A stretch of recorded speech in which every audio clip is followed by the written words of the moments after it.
নদিয়ার কৃষ্ণগঞ্জ থানার চৌগাছা এলাকায় ভয়াবহ পথ দুর্ঘটনায় মৃত্যু হলো দুজনের। আশঙ্কাজনক অবস্থায় আরও একজন ভর্তি হাসপাতালে। জানা যায়, গতকাল রাতে নদিয়ার কৃষ্ণগঞ্জ থানার চৌগাছা এলাকায় 3 যুবক একটি আত্মীয়ের বাড়ি কালী পুজো উপলক্ষে বেড়াতে যান। গভীর রাতে তারা বাইক নিয়ে ফিরছিলেন। ঠিক তখনই কৃষ্ণগঞ্জের চৌগাছা এলাকার একটি কালভার্টের মধ্যে পড়ে যায় তারা। দীর্ঘদিন আগে ওই কালভার্টটি তৈরি করার কাজ শুরু হলেও এখনো সম্পূর্ণভাবে তৈরি হয়নি, যে কারণে ভয়ঙ্কর গর্ত তৈরি হয়ে রয়েছে কালভার্টের দুপাশে। সেই গর্তেই বাইক নিয়ে পড়ে যায় ওই 3 যুবক। সারা রাত ওইভাবেই পড়ে থাকে বাইক আরোহীরা। সকালে ওই স্থান দিয়ে স্থানীয় বাসিন্দারা যাতায়াতের সময় এক যুবকের গোঙানির আওয়াজ পায়। এরপর খবর পেয়ে ঘটনাস্থলে এসে পৌঁছয় কৃষ্ণগঞ্জ থানার পুলিশ এসে 3 যুবককে উদ্ধার করে কৃষ্ণগঞ্জ গ্রামীণ হাসপাতালে নিয়ে যায়।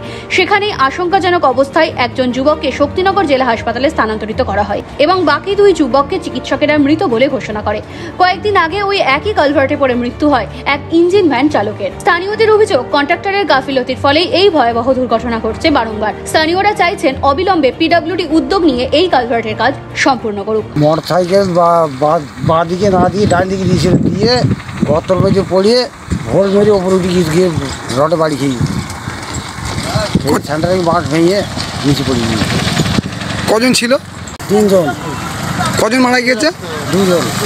আমাদের ছেলেটা আমাদের পাড়ার 2টো বন্ধু নিয়ে এক বাড়ি নিমন্ত্রণ ছিল, সেইখানে অনুষ্ঠানে গিয়েছিল। গিয়ে ওখান থেকে খাওয়া দাওয়া সেরে বাড়ি ফিরছিল। বাড়ি ফেরার পথে আমাদের এই ডাকাত গাড়ি কালী মন্দিরের সামনে যে ব্রিজ আছে, ওখানে ওই ব্রিজে ওদের অ্যাক্সিডেন্ট হয়। ওরা সেই অ্যাক্সিডেন্টে ওখানে মারা যায়। আর এরকম বহু কেস ওখানে হচ্ছে, অনেক দিন ধরে রাস্তা এরকম ভেঙে পড়ে আছে, ব্রিজ ছাড়ছেই না। এইরকম ব্রিজটা যদি ভালো থাকতো তাহলে বোধহয় আমাদের এই ছেলেদের জীবনটা নষ্ট হতো না। আপনি কি চাচ্ছেন? আমি কি চাচ্ছি যে রাস্তাঘাট ভালো হোক, সবার এরকম দিনের পর দিন একটা ঘটনা ওখানে হয়েই যাচ্ছে। তো সেই রাস্তাগুলো এরকম ভেঙে ফেলে রেখেছে, কতদিন লাগে সারতে, আর কত মানুষের জীবন ওখানে যাচ্ছে। কিছুই তো হয়নি, ঘুরতে গিয়েছিল 3 বন্ধু মিলে, কাজ করলি কাজ করে এসে খেয়ে চান করে চাটা খেয়ে নিয়ে চলে গেল। আমি বললাম তাড়াতাড়ি বাড়ি বললো 9টার সময় এসে আমি ভাত খাবো। 7টার সময় গিয়েছে, সেই রাত 6টা বেজে গিয়েছিল। ওই ছোড়াটাও তাই সুজাইও তাই চুল কেটেছে, সেই